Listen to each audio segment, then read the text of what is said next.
nimtie moyo Dr. Samia Suluhu Hassan. Madam President, thank you for promoting educational policies. Thank you for strengthening diplomacy.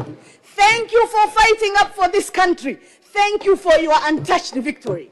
سيدتي رئيسة سامية جريئة وقوية ومتواضعة وتعمل بجدا.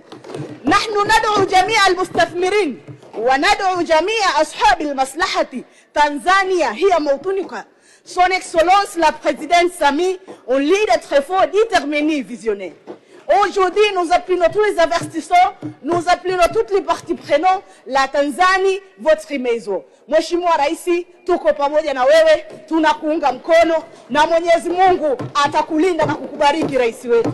Mheshimiwa Mwenyekiti, nataka nimwambie Profesa Adolf Mkenda, hayati Sheikh Abeid Aman Karume aliwahi kusema huwezi kuwa mwana wa nchi kama huna uchungu na nchi yako. Mheshimiwa Profesa Mkenda, leo hii tuna kizazi cha Generation Z. Asilimia kubwa ya watoto hawa hawana uzalendo, hawana utaifa.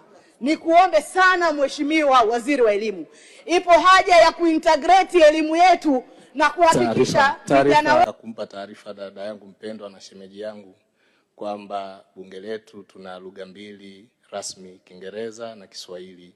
Akitusaidia kurudia yale maneno aliyosema na sisi tuweze kuelewa, tuweze kufurahia alichokuwa anakisema. Asante sana mwenyekiti. Kiti nimepokea, lakini niliweka msisitizo ili ujumbe hii dunia ijue na Tanzania ijue kwamba tunaye daktari wa matatizo wa Tanzania, Dr. Samia Suluhu Hassan.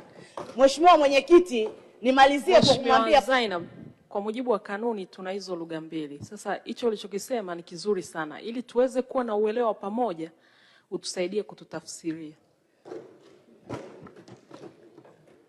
Mheshimiwa mwenyekiti, katika kuzungumza nimewaambia Watanzania kwamba rais wetu kipenzi chetu sisi tuampenda sana.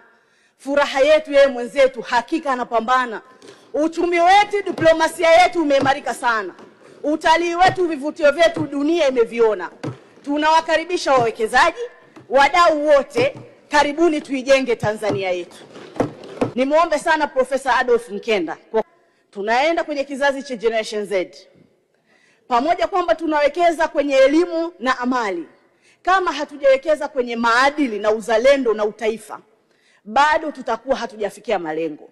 Nikuombe ushirikiane na wenzetu wa Jeshi la Kujenga Taifa. Miaka ya 60 na 70 wazee wetu wanajua kwenda jeshini ilikuwa sio swala la hiari, ilikuwa swala la lazima. Ipo haja ya watoto wetu kwenda kupata mafunzo ya ukakamavu na uzalendo, ili wanapotoka kurudi uraiani waweze kuwa na uzalendo